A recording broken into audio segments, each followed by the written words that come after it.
बच्चे चाहे कितने ही खराब क्यों ना हो, माँ बाप के लिए वह हमेशा अच्छे ही होते हैं। दरअसल कुछ समय पहले एक लड़की अपने माता पिता से कुछ बात कहती है और उनके माता पिता उस बात से इनकार कर देते हैं, तो वह घर छोड़ कर के चली जाती है। लेकिन माता पिता की मोह माया ऐसी होती है कि वह अपने बच्चों को दुखी नहीं देख सकते। तो कई बार माँ ने पिता से कहा कि आप बच्ची से बात कीजिए और देखिए कि ठीक है कि नहीं है, कैसे हालत में है, क्या कर रही है, क्या नहीं कर रही है, उसके बारे में जानकारी लीजिए। तो फिर काफ़ी बार कहने के बाद पिताजी अपनी बच्ची की तलाश में जाते हैं। वह जा कर के पुलिस का सहारा लेते हैं और बच्ची को ढूंढने का प्रयास करते हैं। कुछ समय बाद बच्ची मिलती भी है, लेकिन ऐसी हालत में मिलती है कि हम आप कल्पना भी नहीं कर सकते, यानी कि अकल्पनीय स्थिति में वह बच्ची मिलती है। उनको यह जानकारी नहीं थी कि उनकी बच्ची जो है वो 35 टुकड़ों में मिलेगी। जी हाँ, 35 टुकड़ों में। ऐसी खौफनाक कहानी निकल कर के सामने आई है कि जिसकी हम आप कल्पना कभी नहीं कर सकते। नमस्कार साथियों, मैं हिमांशु एक बार फिर आपके अपने परिवार अपना भारत रिपोर्ट अर्थात एबी रिपोर्ट में स्वागत करता हूँ। बात दरअसल 2019 की है, जहाँ पे मुंबई में एक लड़की जिसका नाम श्रद्धा वाकर हुआ करता था, श्रद्धा वाकर, वह मुंबई के मलाड इलाके की रहने वाली थी और कॉल सेंटर में ही काम किया करती थी। मल्टीनेशनल कंपनी के कॉल सेंटर होते हैं, वहीं पर वो काम किया करती थी। कुछ समय पश्चात उसकी मुलाकात एक डेटिंग ऐप के जरिए एक लड़के से होती है जिसका नाम आफ्ताब अमीन उर्फ पुणे वाला था।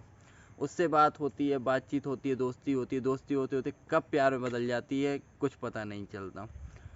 प्यार होने के बाद वह बात आती है 2019 के दिसंबर पे। तो दिसंबर में वह अपने माता पिता से कहती है कि मुझे आफ्ताब से शादी करनी है और मैं उसी से ही शादी करूंगी। तो माता पिता मना करते हैं कि समाज इसकी इजाज़त नहीं देगा, हम आप इसकी इजाज़त नहीं देंगे, हमारे घर वाले भी इसकी इजाज़त नहीं देंगे, तो ये शादी नहीं हो सकती।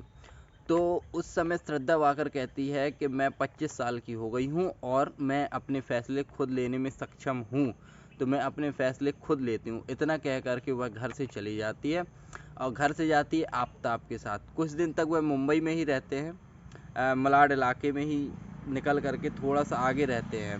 फिर उसके बाद वह मुंबई से निकलने के बाद बता उसको जो आफ्ताब था, आफ्ताब कहता है कि अब हमको घर चलना चाहिए, बहुत दिन हो गए हैं और अब यहाँ रहना ठीक नहीं है। तो श्रद्धा का एक ही सपना था कि वह जब भी जाएगी तो शादी करके ही जाएगी, बच्चों के साथ ही जाएगी। और आफ्ताब कहीं ना कहीं शादी करने से आनाकानी कर रहा था कि शादी करनी ना पड़े, यहाँ से टहला देता था, वहाँ से टहला देता था। तो इस वजह से उसकी शादी नहीं हो रही थी और श्रद्धा इस बात पे अड़ी हुई थी कि वह शादी करके ही जाएगी, क्योंकि वह घर पे बोल करके आई थी कि वह आफ्ताब से ही शादी करेगी और आफ्ताब इधर से निकल गया था। दोनों लिव इन रिलेशनशिप में रह रहे थे। आए दिन इसी बात को लेकर के झगड़ा होता था कि तुम शादी करोगे कि नहीं करोगे। आफ्ताब कहता था रुक जाओ, वो कहती थी नहीं अभी, ऐसा वैसा, उसी में झगड़ा होता था। बात आती है मई में, शायद 18 मई का वाक़या है, ये 8 मई का वाक़या है। 8 मई को ये लोग मुंबई से दिल्ली शिफ्ट करते हैं। दिल्ली का एक इलाका है जिसको महरौली कहते हैं। महरौली का एक क्षेत्र, एक जगह है जिसको छतरपुर कहते हैं। छतरपुर के पास का एक जंगल है, वहीं पर उसी के आसपास काफ़ी एक कॉलोनियाँ बनी हुई हैं, तो उसी के आसपास उन्होंने एक फ्लैट लिया। आज से ये भी लगाया जा सकता है कि ये वो मर्डर थी, वो पहली बनी बनाई साजिश थी। अब जो भी हो, तो उसने वहाँ पर एक फ्लैट लिया, वहीं पर वो रहने लगा। धीरे धीरे समय बीतता है और 18 तारीख आ जाती है, यानी 18 मई का दिन था। 18 मई के दिन पे कुछ बातचीत होती है, कहा सुनी होती है। तो श्रद्धा आफ्ताब को मारती है, आफ्ताब श्रद्धा को मारता है। इन्हीं सारी चीज़ों में हाथापाई होने लगती है। हाथापाई होते होते आफ्ताब जैसे ही उसकी गर्दन पकड़ता है तो गर्दन उसकी कस के पकड़ ली जाती है और वह वहीं पर ही अपने प्राण त्याग देती है। उसके बाद आफ्ताब बैठा रहता है। ये लगभग रात के 9 या 10 बजे का वाक़या था। आफ्ताब सोचता रहता है कि क्या करे क्या ना करे। उस पर फिर एंड में वह रास्ता निकालता है कि कुछ ना कुछ करेंगे इसका, और कुछ दिमाग में उसके चल रहा था। कुर्सी में बैठा बैठा वह सो जाता है। सुबह उठ कर के वहीं की पास की मार्केट है एक, तो पास की मार्केट में एक तिलक इलेक्ट्रिकल्स करके एक दुकान है, उसके यहाँ से जा कर के एक फ्रिज लेता है। जबकि तिलक इलेक्ट्रॉनिक्स वालों से, जब मीडिया वालों ने बात की कि आपको शक नहीं हुआ कि एक घर के लिए 300 लीटर का फ्रिज ऐसे, तो उन्होंने कहा कि हम लोग नॉर्मल कस्टमर को जिस प्रकार से डील करते हैं उसी प्रकार से हमने उसको डील किया और किसी भी प्रकार से हमको शक नहीं हुआ, क्योंकि नॉर्मली घर पे यूज होने वाला था, डबल डोर का फ्रिज था। तो ये वाक्य वहाँ से निकल कर के आया वह। लेकिन उसने जो आफ्ताब था, उसने दुकानदार से एक बात कही थी कि मुझे अभी के अभी ये डिलीवर्ड चाहिए। तो दुकानदार ने कहा कि आप पेमेंट पूरा करा दीजिए, 1 घंटे के अंदर आपके घर डिलीवरी हो जाएगी। वो पेमेंट जमा करके वहाँ से निकल जाता है। वहाँ से निकलने के बाद वह जाता है दूसरी मार्केट में, तो वहाँ से आरी लेता है, आरी यानी कि काटने वाली आरी लेकर के वह घर जाता है। जैसे ही आरी लेकर घर पहुँचता है, पीछे से डिलीवरी बॉय यानी कि फ्रिज लेकर के आए हुए थे, तो वह अंदर जा कर के पहले बॉडी को बाथरूम में डालता है, फिर उसके बाद वहाँ पर फ्रिज रखवाता है और फिर उनको चला जाने देता है, वो चले जाते हैं। जो वो आरी लेकर के आया था, उससे उसने उस सद्दा के टुकड़े करना शुरू किए। टुकड़े करते करते उसने लगभग एक दिन में 12-13 टुकड़े कर पाया, सारे नहीं कर पाए, छोटे छोटे टुकड़े किए उसने। 12-13 टुकड़े करने के बाद उनको फ्रिज में रख दिया और सो गया। अचानक से रात में 2 बजे नींद खुलती है उसकी, तो वह उससे बैग लेता है, अपना पिट्ठू बैग टांगता है और आई कार्ड लगाता है, और उसका जो सद्दा का एक शरीर का जो एक टुकड़ा था उसको अपने पिट्ठू बैग में डाल करके चल देता है। मल्टीनेशनल कंपनियां हैं जिसमें कॉल सेंटर की रात को 2 बजे शिफ्ट खत्म होती है, तो काफ़ी लोग निकला करते थे। तो उस बीच में वो लगभग 5 किलोमीटर का दायरा था। 5 किलोमीटर के दायरे में पुलिस चौकी भी होगी, पुलिस वाले मिले होंगे, लेकिन उनको शक इस आधार पर नहीं हुआ कि हो सकता है कि किसी कॉल सेंटर से शिफ्ट ख़त्म करके आया हो।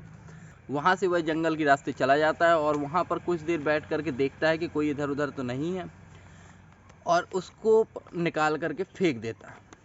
कुछ इस प्रकार से फेंकता है कि किसी को साक्ष्य न मिले, कोई ये पहचान ही ना पाए कि ये इंसान के मांस के टुकड़े हैं, इंसान के शरीर के टुकड़े हैं, और वहाँ से निकल जाता है। सुबह होने को आई थी, आता है, नहाता धोता है और अपने बैग लेकर के अपने ऑफिस को चला जाता है।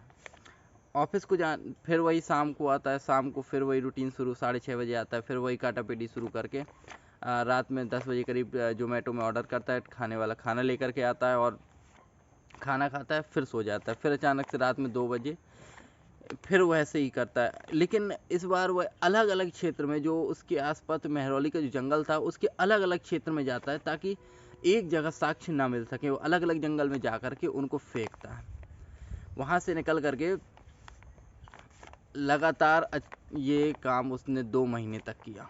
2 महीने उसने पूरी बॉडी को इसी प्रकार से काट करके फेंक दिया। अब जिस फ्रिज में वह बॉडी रखे था, उसी फ्रिज में वह दूध रखे था, उसी में पानी रखे था, उसी में खाने पीने का सामान रखा था, और जो बनाता था उसी फ्रिज से निकाल करके बनाता था और फिर उसी में खाने के लिए रख देता था। कितना, मतलब ये तो एक हिसाब से जल्लाद के हिसाब से काम था, कसाई के हिसाब का काम था कि कसाई लोग वहीं पे सारी चीज़ें करते रहते हैं और वहीं पर खाते रहते हैं। ये उससे भी बेकार था। मतलब जिस फ्रिज में बॉडी रखे है उसी फ्रिज में खाने का सामान रखे, कैसे? तो उस पे चलता रहा। वहाँ से काफ़ी दिन होने के बाद उनकी जो माताजी थी, माताजी एक्सपायर कर गई थी। बिटिया के जाने के लगभग 1.5 साल बाद माताजी एक्सपायर कर गई थी। तो उसके बीच में एक बार पिताजी के पास भी बिटिया गई थी, ऐसा मीडिया के जरिए मिला हुआ है। जो पत्रकार हैं उन्होंने बताया हुआ है, पेपर में है। ऐसी कई सारी जानकारियाँ अब निकल करके आ रही हैं कि मिल हुई थी। उनके पिताजी को शक हुआ कि अब बिटिया का कुछ पता ही नहीं चल रहा है, क्या है कैसा है। तो उसका सद्दा का एक दोस्त था लक्ष्मण नडार से बात करते हैं। तो लक्ष्मण नडार कहता है कि मेरी बात जुलाई 2022 में हुई थी, उसके बाद मेरी सद्दा से कोई बात नहीं हुई, क्योंकि माता पिता और सद्दा के बीच का जो एक कड़ी थी, जो दोनों की बात का आदान प्रदान करती थी, वो मात्र एक लक्ष्मण था।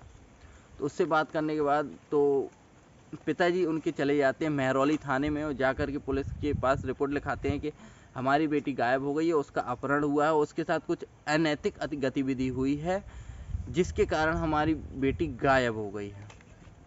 ये सारी जानकारी पुलिस को मिलती है तो पुलिस गंभीरता से इसकी जांच में लग जाती है रिपोर्ट दर्ज करने के बाद, और जल्दी जल्दी उसको ढूंढने का प्रयास कर। 12 नवंबर 2022 का दिन था कि पुलिस ने इस केस का खुलासा कर दिया, आफताब को पकड़ लिया। जब आफताब ने कहानी बताई तो बहुत दर्दनाक थी।